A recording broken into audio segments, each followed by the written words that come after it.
Good day, everybody. This is Otis Wright Jr. here at the Jackson Medical Mall Foundation Farmers Market here on 2522 Bailey Avenue.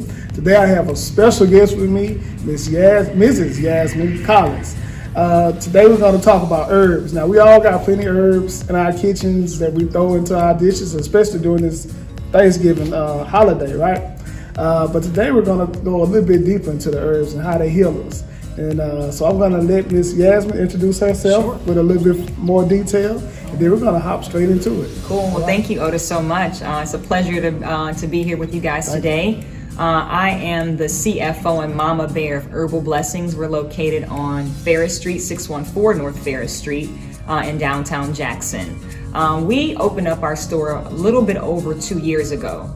And our family is obsessed with herbs. And so most of us do not realize that some of the things that we've been traditionally cooking with for so long, that was passed down from our mothers and our grandmothers, have medicinal properties, and they were really being used to not only feed us, but also to heal us. And so I kind of want to go down and open up Pandora's box with you and think about some of the herbs that you have in your kitchen cupboard. If you've ever cooked cornbread dressing with sage, right? Sage is a very savory herb. A lot of people use it to bake and to just cook different kind of soups. Well, sage is good to cure sore throat. Sage can help you with digestive problems, and it can help you with excessive sweating and depression. Wow. And so a lot of people are burning sage, but we don't realize that we also digest sage. And so those are one of my favorite ones. I remember my grandmother growing up, she used to drink sage tea when she was going through her change. Right. So it's good for hot flashes as well. So if you know somebody who's going through hot flashes and they're always extra aggressive, maybe give them a cup of sage tea to help them calm down and to help with their digestive problems. Another one that's one of my favorites is clove. So you see a lot of clove. A lot of clove, right? Yeah. And so when your grandmother, I don't eat, we're plant-based, but I'm not gonna pretend like I don't remember people putting the clove on top of the ham. Yeah, right. So the story behind that, which is really, really cool, is that we used to put cloves on hams to get rid of the parasites because we didn't have access to refrigerators. And so it also tastes good. So some people, you know, that smoky, extra bite that is in the ham, your person probably put some cloves in there. But cloves are natural antibiotic and naturally anti-parasitic. And so just putting cloves in a ham, which you know you're gonna get parasites if you're eating it. No shade, but I gotta be honest with you guys about what that pork does, right? If you put it on the side of the road and leave it out for a couple of hours, you come back, it's gonna have maggots in it. On the inside of your body, it's doing the same exact thing. So our ancestors knew this, and they used to use cloves in order to help us naturally get rid of those parasites when we do eat that lovely ham. But you've also had a toothache before, right? Right. And you go get the Orajel or the Ambisol. Clove oil is actually stronger and better than either one of those, and is the active ingredient in those. If you look on the back of them, and that little spicy smell that you have in the Ambisol and stuff like that, it's actually clove. Wow. Clove is used in a lot of dental practices in the United States for root canals and stuff like that. So it has a lot of good medicinal properties as far as putting in your teeth. It's one of our more popular essential oils at the shop. If a person comes in and gets clove at Herbal Blessings, we pretty much know they have dental issues. And they're trying to wait before they can get to the dentist. And so that's something that kind of numbs the pain. If you do have a really bad toothache, so you can definitely get that clove. It's really, really good for you. Another one I like to talk about is garlic. Garlic. Now, so far, all of these herbs that you've named are pretty easy to also grow. So really? So these, pretty much. So these are some of the herbs that we actually want to be able to sell, to grow and sell here at the Foundation Farm here. Very cool. Right, yeah. Very very cool. easy. I did not realize that. I know that 70% of the cloves that are grown in the world are grown in a little country called Tanzania, on a little island called Zanzibar. It's like the Spice Island, right? And so I didn't realize that 70% of all the cloves that we're even consuming is coming from this little tiny island. So it has to be simple to grow because it's not a whole lot of land on this island, right? So I look forward to when y'all start growing. We definitely will put them in the shop. Give it a try. Y'all better give it a try. Herbal Blessings better be one of the first people that get some of that sage. Now we might have to grow the clove inside of the actual greenhouse. I'm not all the way sure yet, but I'm pretty sure. Yeah, with the little research I've done, right. Well, we're gonna get to that then. And then this is my favorite herb only because I'm from New Orleans. and I put bay leaves in all of my beans. So if you've had New Orleans style red beans and you're trying to figure out what's that flavor, you put all of that swine in it and you have not put a leaf in it called bay leaf, you have killed yourself and the taste and the flavor of how to get that New Orleans style flavor, right? So well, let me just say this now, because I'm from North I knew he was about to say that. Louisiana, and we put bay leaves in everything. I knew he was gonna say it. But see, I shouldn't have said New Orleans. Let me claim the whole state. Louisiana, the whole let me get the whole state right, because I knew Tallulah was gonna come out. I just didn't know how long it was gonna take. So Right. absolutely, you're absolutely right. So that's something that culturally we do, right?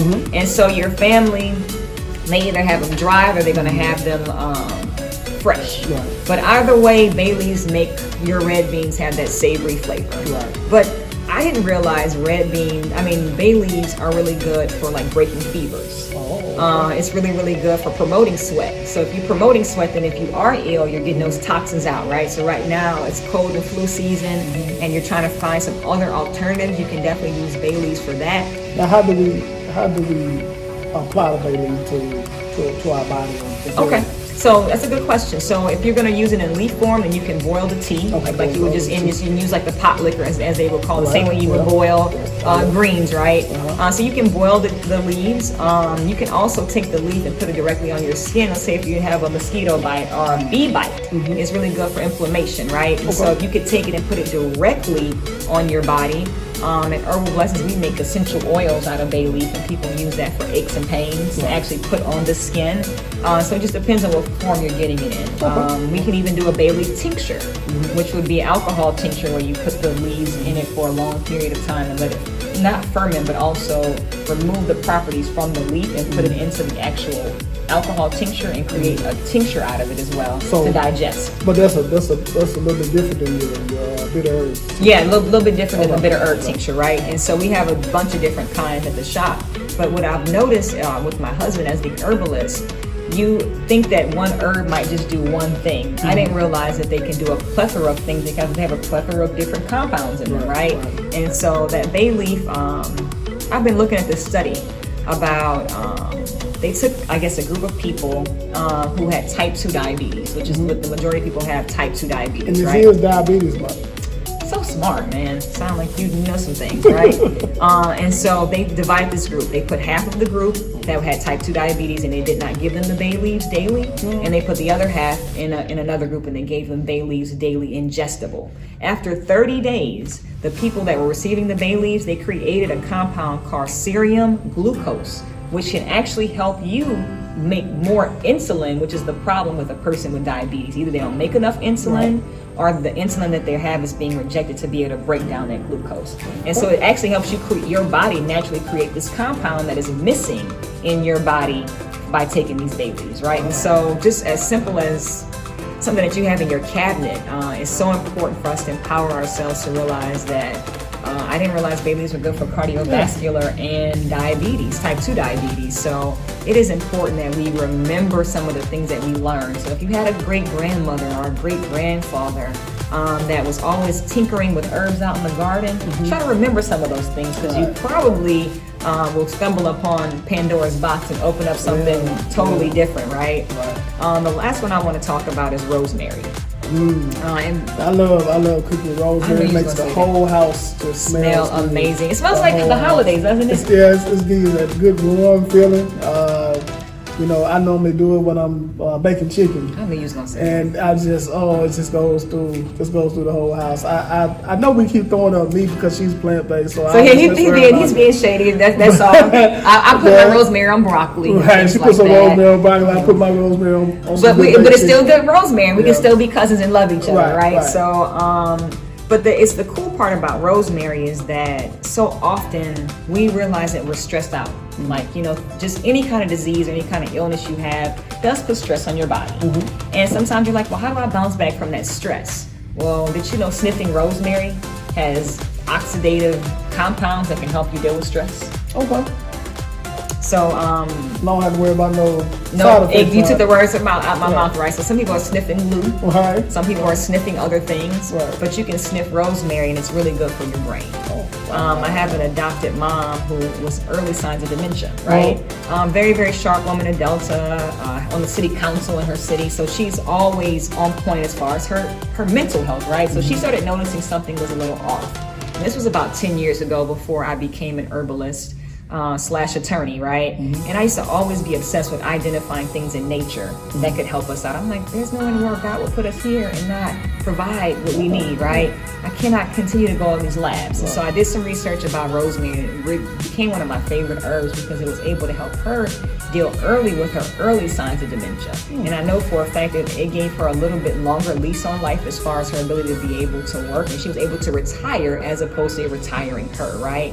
So it was an additional 5 years before her dementia got really worse. Of course, she didn't change her diet, do anything else, but the fact that she was just sniffing rosemary, we was joking about the fact that she was just sniffing rosemary, so simple, right?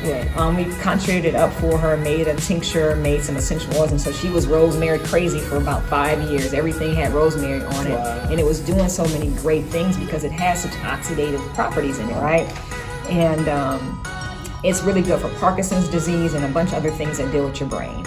On top of the fact that it's antiviral. Right now we're dealing with COVID, and COVID is a virus, and so it's really, really good to make sure you're fighting different things. A lot of us are walking around with a lot of yeast. A lot of women get yeast infections often because you're eating things that are full of sugar that creates candida that causes yeast infections, right? And so if you're concerned about those kind of things, you can just add rosemary to your diet to kind of help reduce getting so many yeast infections. And it also has anti-cancer properties for preventing. So there was another study that was done on rats about the mammary gland, and it showed that it prevented carcinogens by 76% in those rats that were administered powder form of rosemary, where it was able to prevent, because they're still eating a diet that's going to create cancer. And so as a result, you want to be able to reduce your likelihood of stuff. So we all live in this world. We cannot say that we live in an isolated world, but we certainly can be more aware of the seasonings that we're just simply using. And we don't have to just use salt on everything. You can make things taste really, really awesome with things like oregano. My job was to talk about mint too. Mint is really good for relaxation. I love mint for tea. Some of my friends use mint only for mojitos, but mint can be used for more than just Cinco de Mayo, right? And so we want to make sure that you guys are just realizing there are a lot of great properties in herbs, and come down to see us at Herbal Blessings. We have over 350 herbs in stock. So besides the herbs, I know that there are types of berries too. And elderberry has been like one of the main things that you're being doctors say to take to help fight with this pandemic, with the virus. So can you tell us a little bit about the elderberry? Because I remember older people always talking about elderberry, and I also remember older people always talking about mullein. That's true. And this big, almost kind of looks like a fuzzy green, and it was the type of herb that they would just cut off, and if they were hurting somewhere, they would just place it there. Or they would boil that leaf and they'll turn it into a tea. And so, but if we could talk about the elderberry, because I always hear elderberry. And I've just started taking it, and I tell you that I felt more energized than I have. So let's talk about the elderberry and its properties. So elderberry is one of the darkest berries. And you remember your grandma used to always say the darker the berry, the sweeter the juice. Well, also the darker the berry, the more antioxidants it has in it. And our bodies all need antioxidants. It helps us deal with oxidation, which is what we don't want. We don't want our body's cells to, quietly die on us, right? We need oxygen. And so antioxidants are really, really good for anti-aging. It's really, really good for immune support. And so that elderberry being so dark, what we do at Herbal Blessings, we make our elderberry in-house. So our elderberry has no preservatives in it. So I would say that all elderberry syrup on the market is not created equal because it becomes so popular. So with popularity becomes a money grab, right? So they have to water it down. And so you're adding vegetable glycerin, you're adding different kind of things for it. So if you have elderberry and you turn it around on the back of the label, and the first thing is not elderberry, as far as the ingredients, it says water or vegetable glycerin, then you're not getting a strong dose of elderberry. And so when you get elderberry in your system, it naturally helps your body make some necessary antibiotics that you need in order to fight, as opposed to you taking an antibiotic and your body is getting it, right? And so your body really helps, it naturally builds your own immune system. So it's almost like you're putting an army inside your body. Wow. Anytime the germs come up, you got your like the Wakanda women, you got your spear ladies ready. And so that's what I call elderberry. As soon as, because we all encounter germs. Before COVID, we know that if you were around your friend and you had a low immune system, if they had a cold, it was most certain you were going to get one. Not because you guys hugged and did a whole bunch of stuff, but because your immune system is low. If you're encountering these people, you're in the same air, then that happens. It's a no-brainer. But what elderberry does is kind of gives you this bubble and gives you those Wakanda women. So for my son, he just turned 3 and he's never been sick before a day in his life. Most kids his age would have gone to the urgent care a couple of times by now with a cold, because I mean, kids eat everything off the floor, they put their face on it. You cannot stop them from being kids. However, you can put them in a bubble. And so when they do encounter those things, their body's natural immune system is able to fight it. So elderberry really does that for individuals. It kind of boosts your immune system naturally so that you can be able to fight germs, as opposed to it fighting the germs for you. And it's also a good natural laxative. If you take too much elderberry, it's going to come out in your stool and it's going to come out purple. And so it's very, very gentle for kids. It's really, really nice for adults, and it tastes good. And that's one of the cool things. So sometimes people say, well, I want to try something, but I don't want anything that's nasty. The elderberry that we make in house is made with cinnamon, agave, and cloves. We just talked about cloves having antiviral properties, right? So we don't put anything in our elderberry that you would not eat. There's no preservatives in it, so it doesn't last 8,000 years. So our elderberry, like I said, is made in house. It's made with a lot of love and intention as far as what we put in there. And you will see a difference with your immune system with the elderberry. Definitely. Well, hey, we have a lot to take in. I would like to encourage you to make sure that you go down to Yasmine and Eric's shop that is located on 614 North Ferris Street, but if you don't have a car, we have a website, Herbal Blessings 601.com. Again, that's Herbal Blessings 601.com. We have about 1,400 different products on our website. Wow. All right. So if there is anything wrong, or if there's any herb that you can't find, I think out of the 1,400, it's probably there. We got it. All right. So once again, I would like to say thank you guys for tuning in. This is Otis Wright here at the Jackson Medical Mom Foundation Farm and the Farmers Market.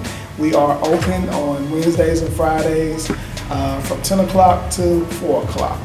Make sure you guys come by for fresh local produce and come and meet some of the other farmers that also come as well.